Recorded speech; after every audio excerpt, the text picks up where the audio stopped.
माधव एक गरीब किसान था। वो अपनी पत्नी और अपने छोटे से बच्चे के साथ एक पुरानी झोपड़ी में रहता था। उस दिन वो खेत में बैठा था।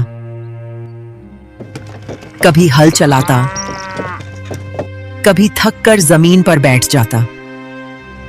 उसके चेहरे से साफ झलक रहा था कि वह बहुत निराश है। उसी समय गांव का एक आदमी वहां से गुजरा। अरे भैया माधव, क्या हो गया? इतनी उदास क्यों बैठे हो? क्या बताऊं भैया, इतनी मेहनत करता हूं फिर भी फसल अच्छी नहीं होती। लगता है मेरी किस्मत ही मुझसे रूठ गई है। अब क्या करोगे? इस वक्त तो यही सब चल रहा है। अगर हमारे गांव में जमींदार जी ना होते तो हम भूखे ही मर जाते। सो तो है भैया, ब्याज भी कम लेते हैं और मदद भी अच्छी खासी कर देते हैं। हाँ भैया, पेट की आग कभी कभी इंसान को तोड़ देती है। हिम्मत मत हारो माधव, भगवान देर करता है अंधेर नहीं। शायद कोई रास्ता निकल आए। जमींदार जी से बात कर लेना। हाँ भैया, अब उसी आस में घर लौट रहा हूँ। चलो तुम भी अपना काम करो, अब मैं भी चलता हूँ। देखता हूँ अपने परिवार का पेट भरने के लिए कुछ इंतजाम कर पाता हूँ कि नहीं।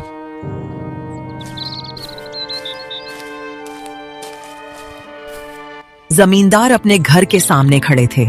गांव भर में उन्हें सबसे ज्यादा पढ़ा लिखा और समझदार माना जाता था। तभी एक बूढ़े आदमी घनश्याम काका लड़खड़ाते कदमों से वहां आए। आंखों में आंसू थे, आवाज कांप रही थी जैसे उनकी पूरी दुनिया उजड़ने वाली हो। जमींदार जी, अब तो बस आप ही सहारा हैं। मेरी बेटी की शादी है, अगर धन नहीं मिला तो मेरी सब कुछ मिट्टी में मिल जाएगा। वे हाथ जोड़कर रोने लगे। अरे काका, ऐसे क्यों घबरा रहे हो? मैं हूं ना, मेरे होते हुए तुम्हें कुछ नहीं होगा। भगवान आपको सलामत रखे। जमींदार जी, आप नहीं होते तो मैं बर्बाद हो जाता। जमींदार ने अंदर से धन मंगवाया और उनके हाथ में रख दिया। ले जाओ काका, ले जाओ। अपनी बेटी की शादी अच्छे से करना। घनश्याम काका बार बार धन्यवाद देते हुए वहां से चले गए। उसी समय वहां माधव आता दिखाई दिया। जमींदार की नजर उस पर पड़ी तो उनके चेहरे पर हल्की मुस्कान आ गई। अरे आओ माधव, आओ। कैसे हो? अरे भाई, तुम्हारे तो दर्शन नहीं होते आजकल। माधव जमींदार के सामने आकर खड़ा हो गया। उसके चेहरे पर थकान थी और आंखों में छुपा हुआ दुख। ऐसी बात क्यों करते हो भोला? मेरे रहते हुए भला तुम लोगों को कोई तंगी हो सकती है क्या? मालिक आप हैं तभी तो हम लोग हैं। आप ना होते तो हम तो कब के ही भूखे मर गए होते। वो थोड़ा रुकता है, फिर हिम्मत जुटाकर बोलता है। इसलिए आज फिर आपके पास आया हूँ। घर चलाने के लिए थोड़ा धन चाहिए, लेकिन पिछला बकाया मैं चुका नहीं पाया। मेरी आधी जमीन रख लीजिए मालिक, ये आपके पास रहेंगे। अरे नहीं माधव, तुम्हारी जमीन नहीं चाहिए। तुम अपनी जमीन अपने पास रखो, जब हो जाए तब दे देना। लेकिन माधव हाथ जोड़ देता है।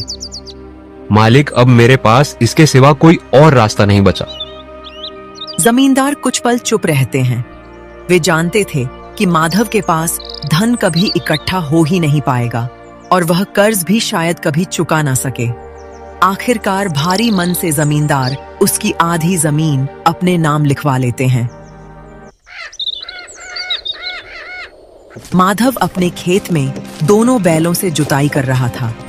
हल जमीन में चलते चलते अचानक किसी सख्त चीज से टकराया। अरे ये क्या है? वो झुककर देखने लगा और मिट्टी हटाई। जमीन के नीचे से एक पुरानी सी किताब निकली। ये कैसी किताब है भला जो मेरे हल के नीचे आ गई?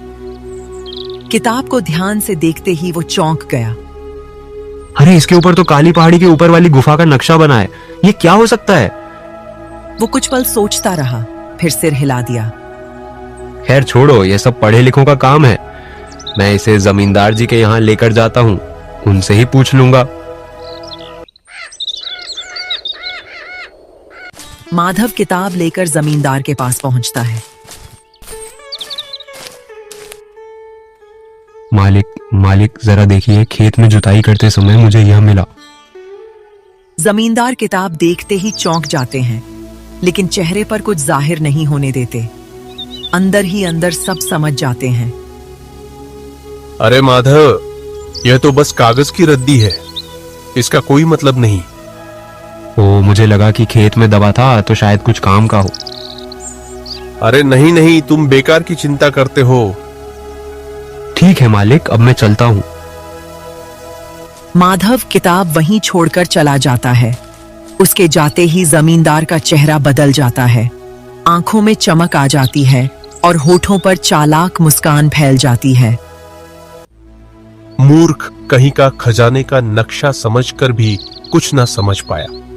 काली पहाड़ी की गुफा, सालों से जिसकी सिर्फ कहानियां सुनी थी, अब सारा खजाना मेरा होगा और माधव वो अपनी गरीबी में ही सड़ता रहेगा। वो अंदर जाकर अपनी पत्नी को आवाज देता है। क्या बात है जी, आज इतने खुश क्यों लग रहे हो? माधव ने आज ऐसी मूर्खता की है कि हमारा भाग्य ही खुल गया। कैसी मूर्खता? खजाने का नक्शा दे गया। काली पहाड़ी की गुफा में ढेर सारा धन छुपा है और उसे कुछ पता ही नहीं है। तो आप क्या सोच रहे हो? कल सुबह अकेले जाऊंगा, खजाना भी मेरा होगा और किसी को खबर तक नहीं लगेगी। अगली सुबह जमींदार काली पहाड़ी की ओर जाने की तैयारी करके घर से निकल पड़ता है। अब मैं पहले से भी ज्यादा धनवान बन जाऊंगा। इतना धन होगा कि सब मेरे आगे झुकेंगे। वो हल्की मुस्कान के साथ आगे बढ़ता है। कौन जाने, किस्मत ने साथ दिया तो राजा भी बन सकता हूं। धन के आगे तो सब रास्ते अपने आप खुल जाते हैं। उसी समय सामने से माधव आता दिखाई देता है। अरे मालिक, कहाँ जा रहे हैं? बस थोड़ा सा काम था, पास के गांव जा रहा हूं। तुम बताओ कैसे हो? ठीक हूँ मालिक, आप कहाँ जा रहे हैं ये तो बता दीजिए। मैं रोज की तरह अपने खेत में जाऊंगा, फिर जो काम है दूसरे गांव में वो सारे काम करके आऊंगा। जमींदार हल्का सा सिर हिलाता है और आगे बढ़ जाता है, लेकिन उसके चेहरे की मुस्कान कुछ और ही कहानी कह रही थी।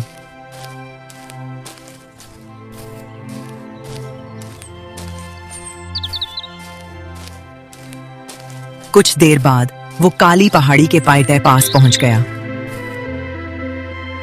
हाँ, लगता है यही जगह है। वो गुफा के मुंह पर रुका। अब अंदर जाना पड़ेगा। थोड़ा डरावना लग रहा है, लेकिन खजाने के लिए डर कैसा? वो गुफा के भीतर चला गया। अंदर पहुंचते ही उसकी आंखें चमक उठीं। गुफा के भीतर अजीब सी चमक थी। दीवारें डरावनी लग रही थीं। अब तो अंदर जाना ही होगा।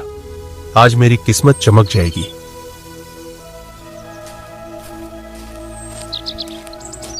तभी दीवार के पास उसे एक छोटा सा 1 पैसे का सिक्का दिखाई दिया। वह उसे उठाकर हथेली में रख लेता है। धत तेरी की, इसी के लिए मैं इतनी दूर मेहनत करके आया था।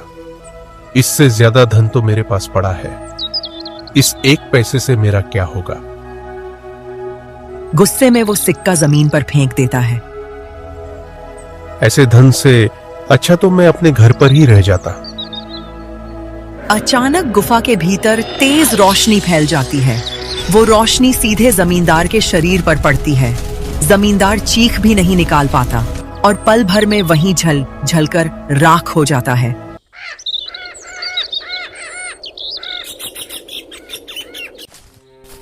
माधव खेत से काम खत्म करके धीरे धीरे अपने घर की ओर चल पड़ा।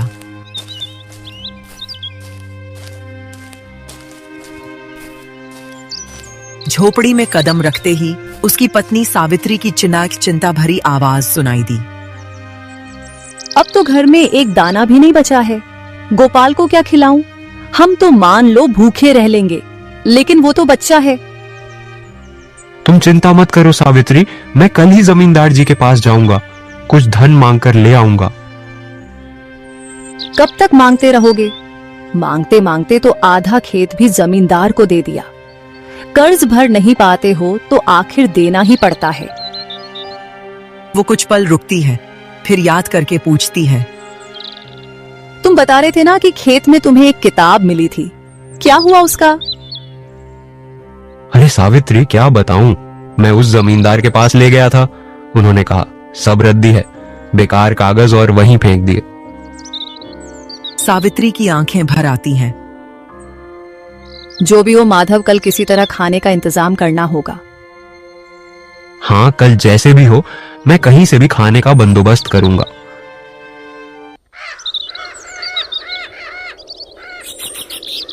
सुबह सुबह माधव जमींदार की हवेली की तरफ निकल पड़ा। कदम भारी थे, मन में चिंता और आंखों में मजबूरी। रास्ते में उसे हरिया मिलता है। अरे माधव, कहाँ चला इतनी सुबह सुबह?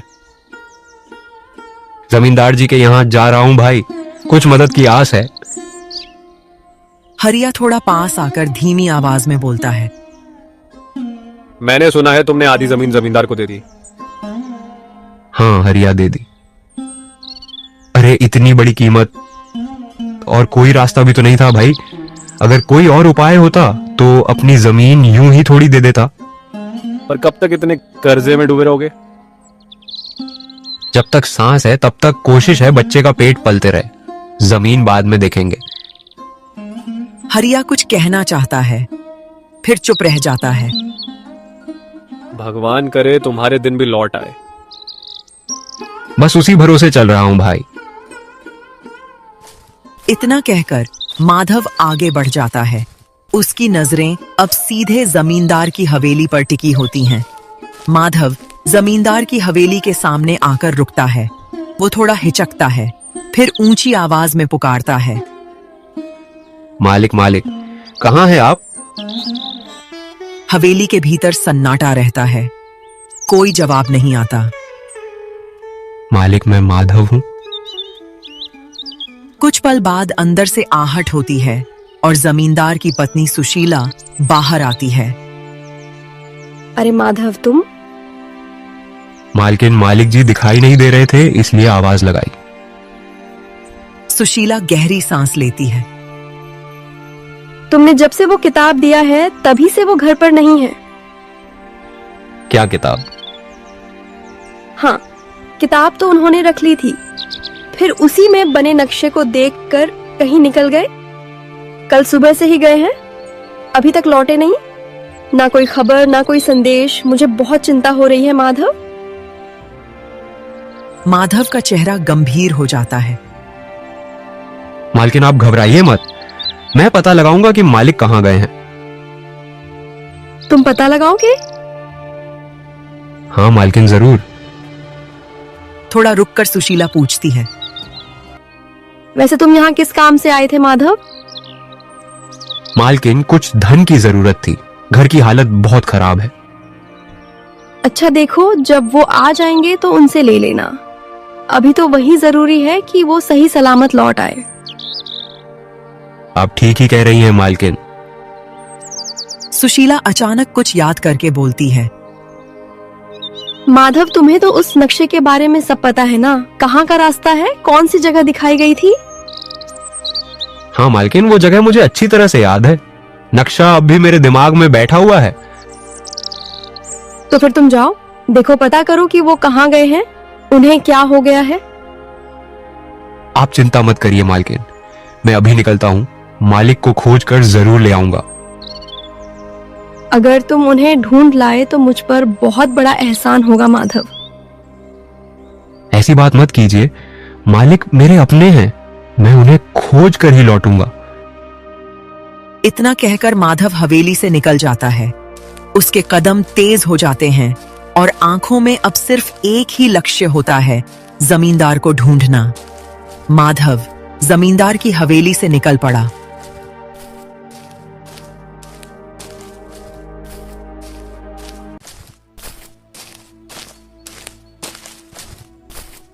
उसके कदम तेज थे, लेकिन मन में डर और चिंता दोनों थे। मालिक ऐसे बिना बताए कहीं नहीं जाते, जरूर उस किताब की वजह से गए होंगे। वो चलते चलते इधर उधर रास्तों को देखता जाता है। हाँ, यही रास्ता है। यही तो नक्शे में बना था काली पहाड़ी की तरफ। अजीब जगह है। मालिक यहाँ तक कैसे आए होंगे अकेले? मालिक कहीं दिखाई क्यों नहीं दे रहे हैं? तभी उसकी नजर जमीन पर पड़े एक पैसे के सिक्के पर गई। वो सिक्के को हथेली पर रखकर उसे ध्यान से देखने लगा। अरे ये तो एक पैसा है। धन छोटा हो या बड़ा, धन तो धन होता है। जिसके पास कुछ भी नहीं, उसके लिए तो ये किसी खजाने से कम नहीं है। वो उस एक पैसे को दोनों हाथों से सम्मान से पकड़ लेता है। तू भले ही छोटा है, पर तेरी अब भी कीमत है। इतना कहाँ ही था कि अचानक वो एक पैसा उसकी हथेली से गायब हो जाता है। माधव चौंक कर इधर उधर देखने लगता है। अरे ये कहाँ गायब हो गया? उसी पल गुफा के कोने में रखी एक पुरानी संदूक पर उसकी नजर पड़ती है। संदूक के भीतर सोना, चांदी, हीरे और मोती चमक उठते हैं। माधव की आंखें फैल जाती हैं। वो कुछ पल तो बोल ही नहीं पाता। माधव, तुमने एक पैसे का सम्मान किया है, इसलिए यह सारा धन तुम्हारा है। माधव घबराकर इधर उधर देखता है। धन का मूल्य उसके आकार से नहीं, उसके सम्मान से होता है। जमींदार ने उसी एक पैसे का अपमान किया, उसकी कीमत नहीं समझी, इसीलिए वो जलकर भस्म हो गया। कौन है आप? ये सब चमत्कार कैसे? लेकिन अब कोई आवाज नहीं आती। गुफा फिर से शांत हो जाती है। अगर ये धन मुझे मिला है तो मैं इसे कभी गलत काम में नहीं लगाऊंगा। वो संदूक को संभालकर उठाता है और भारी कदमों से गुफा से बाहर निकलकर अपने घर की ओर चल पड़ता है। माधव घर की दहलीज पर आकर जोर से बोला, अरे सावित्री, कहाँ हो तुम? जरा बाहर आओ, देखो मैं क्या लाया हूं। सावित्री घबराई सी अंदर से बाहर आई। उसकी नजर जैसे ही संदूक पर पड़ी वो ठिठक गई। ये क्या है जी? इतना सारा धन? वो पास आकर देखती है सोना, चांदी, हीरे, मोती। इतना धन हमारे पास तो इतना खेत भी नहीं। कौन बेवकूफ होगा जो इतना कम जमीन के बदले इतना धन दे देगा? माधव हल्की मुस्कान के साथ बोला, अरे सावित्री, तुम तो बिल्कुल भूली हो। मैं जमींदार को ढूंढने गया था, लेकिन उसकी लालच ने उसकी जान ले ली। ये क्या कह रहे हो जी? माधव गहरी सांस लेकर सारी बात एक एक करके बता देता है। मैंने उस एक पैसे को धन समझकर उसका मान रखा और उसी के बाद ये सारा खजाना मुझे मिला। तो भगवान ने आखिर हमारी सुन ही ली। ये धन हमारे लिए नहीं है सावित्री, ये उन सबके लिए है जो हमारी तरह दुखी हैं।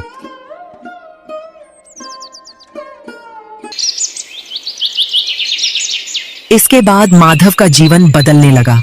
वो गरीबों की मदद करने लगा, भूखों को खाना देने लगा और जरूरतमंदों का सहारा बना। कुछ ही दिनों में उसने अपने परिवार के लिए एक अच्छा सा घर भी बना लिया। रामलाल धीरे धीरे माधव के घर के सामने आकर रुके। उम्र झुक चुकी थी, आंखों में डर और लाचारी साफ दिख रही थी। माधव बेटा, अब तो तुमसे एक ही आस बची है। बेटे की शादी तय हो गई है, लेकिन लड़के वालों ने दहेज मांग लिया है। अगर धन नहीं दिया तो शादी टूट जाएगी बेटा। अगर ऐसा नहीं हुआ तो मेरी जिंदगी जीने लायक नहीं रहेगी बेटा। लोगों में बेइज्जती होगी।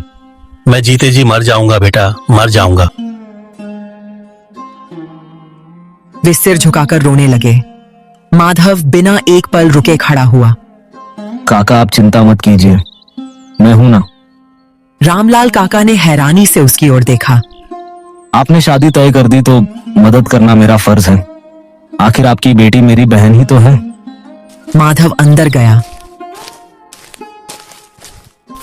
और थोड़ी ही देर में लौट आया। उसने रामलाल काका के हाथ में मुद्राओं की पोटली रख दी। ये रखिए काका, शादी अच्छे से कराइए, किसी से हाथ मत जोड़िए और जरूरत पड़े तो जरूर कहना। अरे माधव, इतने में तो आराम से मेरी बेटी का विवाह हो जाएगा। भगवान तुम्हारा भला करे। वे खुशी खुशी माधव को बार बार दुआएं देते हुए वहां से चले गए। माधव घर के अंदर आता है। सावित्री चुपचाप एक तरफ बैठी होती है। चेहरे पर नाराजगी साफ दिख रही थी। क्या हुआ सावित्री, ऐसे चुप क्यों बैठी हो?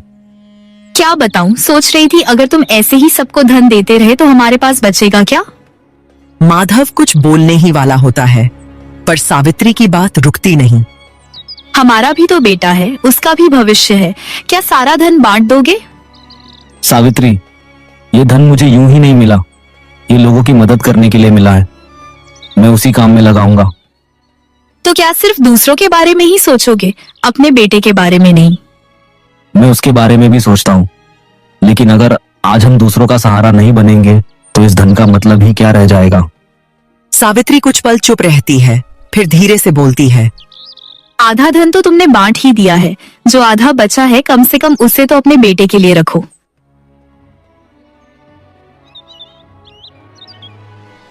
माधव हल को उठाता है।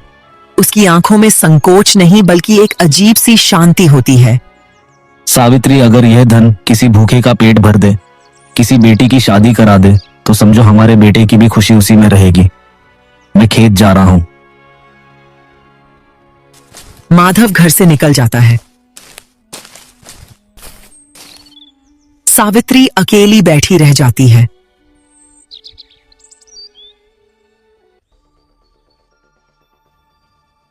अरे बेटा, कोई है? थोड़ी मदद कर दो। सावित्री ने यह सुना तो उसका गुस्सा और बढ़ गया। देखो तो अब ये कौन है? वो बाहर निकल कर आई। सामने एक बहुत बूढ़ी औरत खड़ी थी, झुकी हुई कमर, कांपते हाथ और थकी हुई आंखें। क्या करने आई हो, साफ साफ बताओ। बेटा, मेरी मदद कर दो। मेरे बेटे ने मुझे घर से निकाल दिया है। पास के जंगल में एक टूटी सी झोपड़ी में रहती हूँ। कई दिनों से ठीक से खाना भी नहीं मिला। थोड़ा धन और कुछ खाने को दे दो। जिसे देखो वही हमारे दरवाजे पर आ जाता है। आपका बेटा आपको छोड़कर भाग गया तो आप किसी और पर बोझ क्यों बन रही हो? क्या हमने यहाँ धर्मशाला खोल रखी है? जो आए वही हमारे भरोसे बैठ जाए। बेटा, देना नहीं है तो मत दो, पर इतना कठोर बोलना तो ठीक नहीं है ना। बूढ़ी माँ, मेरा भी तो एक बेटा है, मुझे उसके भविष्य के बारे में भी सोचना पड़ता है। बूढ़ी औरत ने उसकी तरफ देखा। हल्की सी मुस्कान आई। उसने कोई शिकायत नहीं की। बेटी, भगवान तुम्हारे बेटे को लंबी उम्र दे।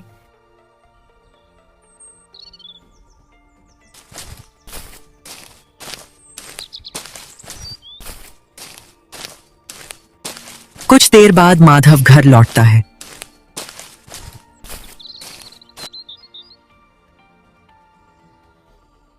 सावित्री, तुमने शारदा काकी की मदद क्यों नहीं की? तुम्हें कैसे पता उनका नाम शारदा है? उन्होंने ही मुझे अपनी पूरी कथा बताई। तुम्हें ऐसा नहीं करना चाहिए। क्यों नहीं करना चाहिए? अगर सारा धन बांट देंगे तो हमारे बेटे के लिए क्या बचेगा? तुम गलत कर रही हो सावित्री। दोनों अंदर गए ही थे कि अचानक उन्होंने देखा उनका बेटा बिस्तर पर बेहोश पड़ा था। ये क्या हो गया मेरे बेटे को? जल्दी वैद्य जी को बुलाओ। कुछ ही देर में वैद्य जी आए। नाड़ी देखकर गंभीर हो गए। वो बीच हो गए। अब इसे ठीक करना मुश्किल है। ऐसी हालत बहुत देर तक रही तो जान को भी खतरा हो सकता है। यह सुनते ही दोनों के पैरों तले जमीन खिसक गई। कोई उपाय बताइए वैद्य जी, कोई उपाय, कोई भी उपाय बताइए। इसकी बीमारी बड़ी विचित्र है।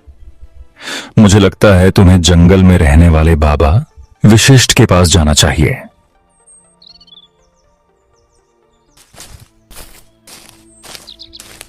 उसी समय माधव जंगल की ओर निकल पड़ा। कुछ समय बाद कुटिया के सामने पहुंचकर माधव हाथ जोड़ता है। प्रणाम बाबा। बाबा विशिष्ट ने धीरे धीरे अपनी आंखें खोली। तुम्हारे बालक की बीमारी साधारण नहीं है। बाबा मेरे बेटे को क्या हो गया है, उसे बचा लीजिए। जिस उत्तर की तुम तलाश कर रहे हो वो मेरे पास नहीं है। तो फिर बाबा किसके पास है? उसका जवाब वही बूढ़ी औरत दे सकती है जिसे तुम्हारी पत्नी ने भिक्षा देने के लिए अपने दरवाजे से लौटाया था। शारदा काकी। हाँ, वही शारदा जिसका अपमान हुआ था, उसी से समाधान मिलेगा।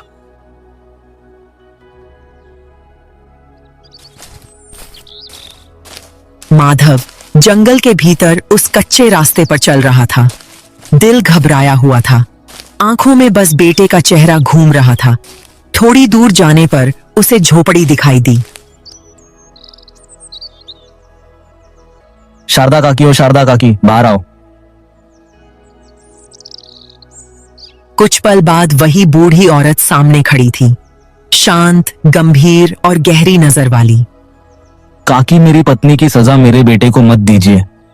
उसने नादानी में कड़वे शब्द कह दिए, पर सजा मेरे बच्चे को क्यों मिल रही है? मैं वो सारा धन आपको लौटा देता हूँ, बस मेरे बेटे का जीवन बख्श दीजिए। तुम्हारी पत्नी को अब भी ऐतराज होगा। नहीं काकी, उसे सब समझ में आ गया है। जब से उसने जाना है कि बेटे की यह हालत उसकी गलती से है, तो वो बार बार अपने के पर रो रही है और माफी मांग रही है। क्या आप कोई जादू करनी है काकी? शारदा काकी हल्की मुस्कान के साथ सिर हिलाती हैं। मैं कोई जादूगरनी नहीं हूँ माधव। जो खजाना तुम्हें मिला था वो कोई साधारण खजाना नहीं था, वह शापित खजाना था। शापित? हाँ, उस खजाने की देखभाल और रक्षा करना ही मेरा काम है। मुझे कुछ समझ नहीं आ रहा है काकी, इतनी सी बात के लिए इतना सब क्यों हो रहा है? सब समझ में आ जाएगा माधव, पर उसके लिए तुम्हें एक कहानी सुननी होगी, तो सुनो। आज से लगभग 50 वर्ष पहले की बात है। एक शांत गुफा और सामने बैठे थे बाबा विशिष्ट। उनके सामने हाथ जोड़कर बैठी थी एक समझदार लेकिन अकेली शारदा। बाबा, मैंने अपनी सारी जमीन जायदाद बेच दी है। अब मेरे पास जो भी धन है मैं उसे अपने लिए नहीं रखना चाहती। तो फिर तुम चाहती क्या हो शारदा? मैं चाहती हूँ बाबा, यह धन किसी ऐसे इंसान को मिले जो लालच से दूर हो और जरूरतमंद की मदद करने से कभी पीछे ना हटे। लेकिन दुनिया में ऐसे लोग बहुत कम होते हैं। इसलिए बाबा, मैं इस धन की परीक्षा लेना चाहती हूँ। अगर परीक्षा लेनी है तो इस धन को साधारण नहीं रहने दिया जा सकता, पर यह धन उसी को मिले जो इसके योग्य हो। तब सुनो शारदा, यह धन अब शापित खजाना बनेगा। शारदा चौंकती है लेकिन डरती नहीं। हाँ, इस खजाने की पहचान के लिए वहां केवल 1 पैसा रखा जाएगा। जो उस 1 पैसे की असली कीमत और उसका महत्व समझ लेगा, वही उस पूरे धन का सच्चा अधिकारी होगा। और अगर कोई लालच में आ गया तो उसके घर में मृत्यु निश्चित होगी। फिर गहरी खामोशी छा जाती है। कुछ पल बाद बाबा फिर बोलते हैं, और सुनो शारदा, तुम स्वयं इस खजाने की रक्षा करोगी। समय समय पर तुम लोगों की परीक्षा लोगी, कभी भिक्षा के रूप में तो कभी एक बूढ़ी औरत बनकर। जो मन से देगा वही सच्चा होगा। मैं तैयार हूँ बाबा। शारदा काकी माधव की ओर देखती है। और मैं उसी की परीक्षा लेने आई थी माधव, तुम्हारे घर बिच्छू बनकर। माधव का सिर झुक जाता है। लेकिन तुम्हारी पत्नी ने मुझे भगा दिया। उसी अपमान का परिणाम तुम्हें मिला। परीक्षा धन की नहीं माधव, मन की थी। लेकिन मेरा बेटा कैसे ठीक होगा काकी? जहाँ से तुम धन लाए थे वहाँ एक नीला पत्थर पड़ा है। तुम्हारी पत्नी को अपना हाथ उस पत्थर पर रखना होगा। अगर सूरज की धूप उस पत्थर से होकर तुम्हारे बेटे पर पड़ेगी, तब वह सांप से मुक्त हो जाएगा। काकी, मैं अभी जाता हूँ, मेरे बेटे को बचा लीजिए। शारदा काकी ने आशीर्वाद की मुद्रा में हाथ उठाया। जाओ माधव, ईश्वर तुम्हें सही मार्ग दिखाए।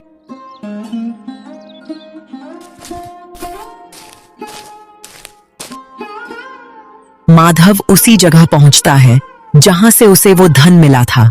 चारों ओर सन्नाटा था। गुफा के पास जमीन पर एक नीला पत्थर पड़ा चमक रहा था। माधव उसे दोनों हाथों से उठाता है। वो पत्थर लेकर तेजी से घर लौटता है। माधव नीला पत्थर जमीन पर रखता है। सावित्री अपना हाथ उस पत्थर पर रखती है। उसी पल सूरज की तेज धूप पत्थर से टकराकर एक उजली किरण बन जाती है। वो रोशनी सीधी उनके बेटे के शरीर पर भी। कुछ पल तक सब शांत रहता है, फिर बच्चे की उंगलियां हिलती हैं। सावित्री फूट फूट कर रो पड़ती है।